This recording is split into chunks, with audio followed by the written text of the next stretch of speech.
दोस्तों, बुढ़ापे में कौन संतान अपनी माता पिता को अकेला छोड़कर चला जाता है। मित्रों, आज की हमारी यह वीडियो बेहद खास है और आपको इसे पूरे ध्यान से एक बार जरूर देखना चाहिए। मित्रों, बूढ़े गिद्ध ने बताया कि बुढ़ापे में औलाद साथ क्यों छोड़ जाती है।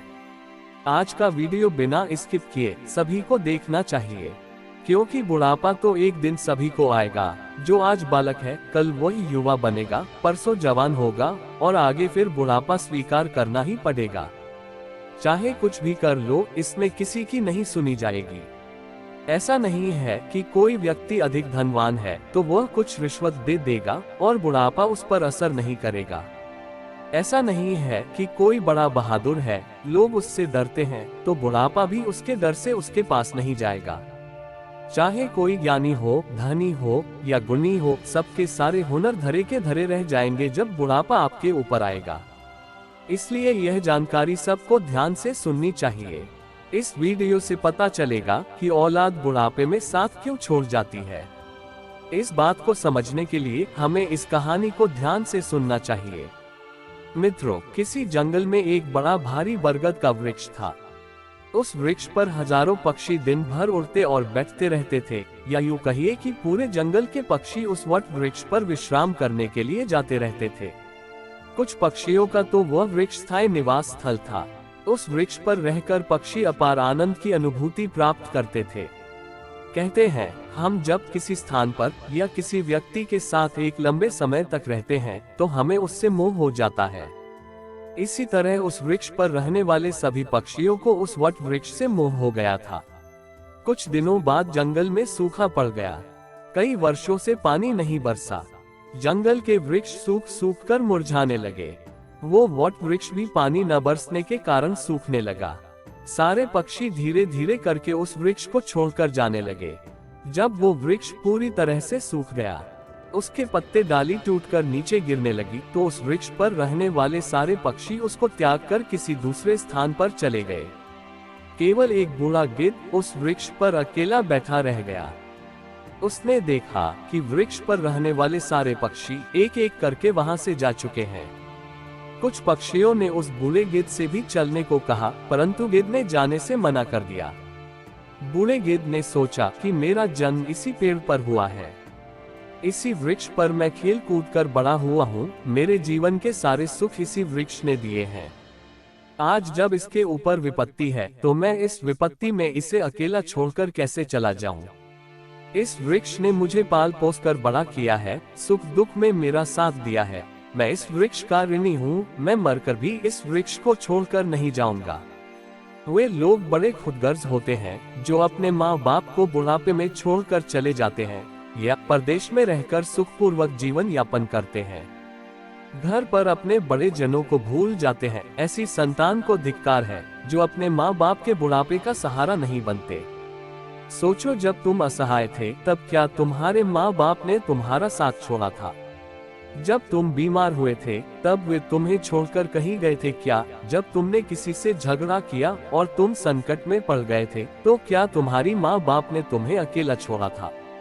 जब उनके मन में किसी अच्छी चीज को खाने की इच्छा उत्पन्न हुई थी तब उन्होंने वो चीज तुम्हें छोड़कर कभी अकेले खाई थी क्या? आज वे बूढ़े हो गए तो तुम्हें उनसे घृणा होने लगी। तुम्हारे लिए उन्होंने इतना किया, तुम उनके लिए इतना भी नहीं कर सकते कि उनके बुढ़ापे की लाठी बन जाओ। प्रिय दर्शकों, बूढ़े गिद्ध ने मरते दम तक वृक्ष का साथ न छोड़ने की कसम खाई। कुछ दिन और बीते तो वह वृक्ष बिल्कुल जर्जर हो गया, लेकिन गिद्ध फिर भी उसे छोड़कर नहीं गया। दिन में थोड़ा इधर उधर घूमकर अपना भोजन जुटा लेता था और शाम होने पर उसी सूखे हुए वृक्ष पर आकर बैठ जाता था। इसी तरह से कई रोज बीत गए। जो पक्षी उसे छोड़कर दूसरे स्थान पर चले गए थे, उन्होंने सोचा कि गिद्ध काका अभी भी उसी सूखे वृक्ष पर बैठे रहते हैं, क्यों न हम सब मिलकर उनके पास चले गए और उन्हें समझा बुझाकर अपने पास बुला लाए। यही सोचकर कुछ पक्षी बूढ़े गिद्ध के पास गए और उन्हें अपने साथ चलने का आग्रह किया। कहने लगे, गिद्ध काका, तुम कहाँ इस सूखे हुए वृक्ष पर बैठे रहते हो? इस वृक्ष का जीवन खत्म हो चुका है, मरे के साथ में मरा कहाँ की समझदारी है। कहते हैं, वही जीव का श्रेष्ठ है जिसमें धर्म की हानि न हो। वही देश श्रेष्ठ है जहाँ कुटुंब का पालन हो सके। ये वृक्ष बिल्कुल जर्जर हो गया है, दीमक इसे रात दिन खाए जा रही है। किसी दिन हवा के तेज झोंके के साथ यह गिर जाएगा, फिर तुम कहाँ जाओगे?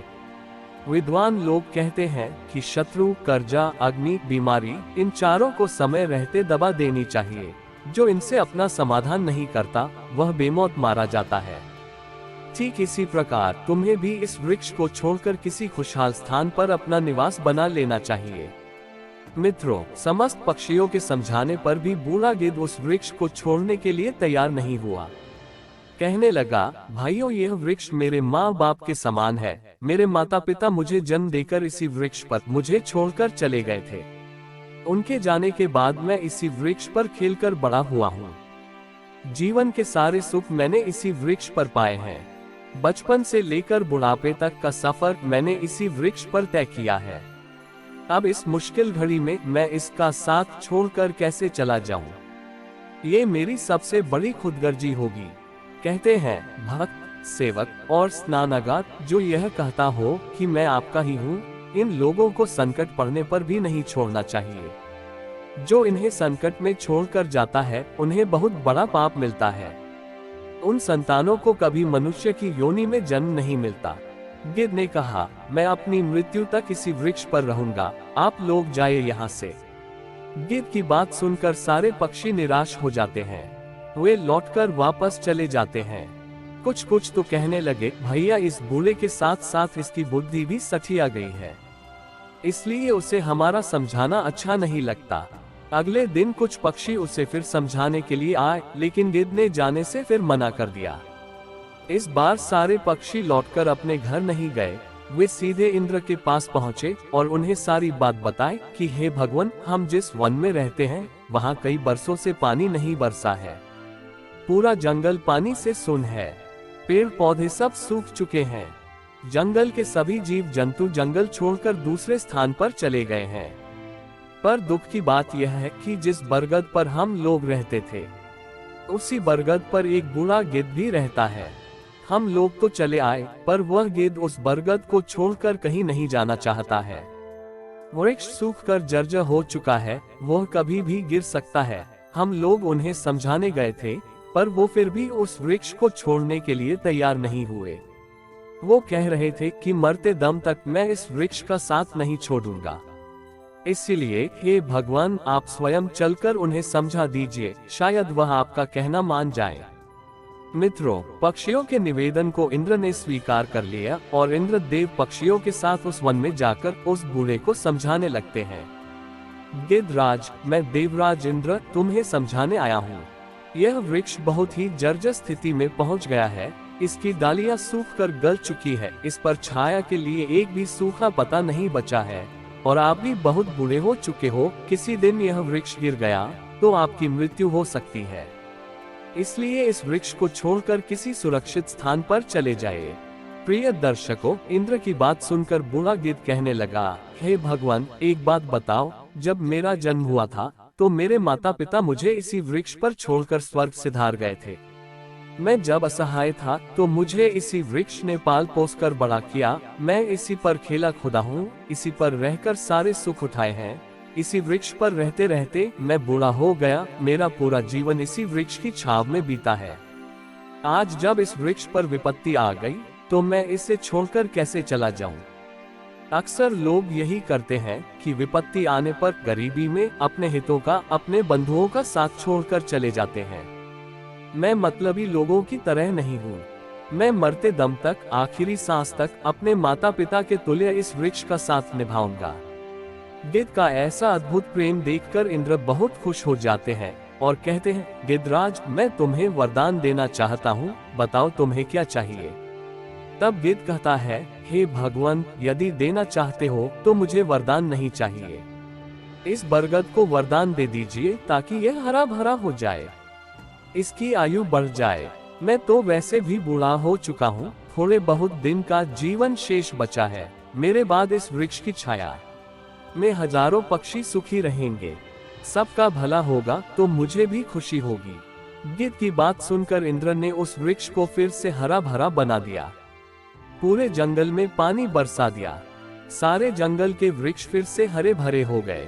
चारों तरफ हरियाली छा गई। जो जीव जंतु, पशु पक्षी जंगल को छोड़कर चले गए थे, वे फिर से उसी जंगल में लौट आए। सारे पक्षी उसी बरगद पर आकर कल कल करने लगे। सब पक्षी उस बूढ़े गिद्ध काका की खूब सेवा करने लगे। उनके लिए भोजन पानी सब वही लाकर देते थे।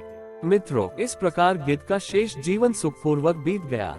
हमें भी इस कहानी से सीख लेनी चाहिए कि अपनों का बुरे वक्त में कभी साथ नहीं छोड़ना चाहिए।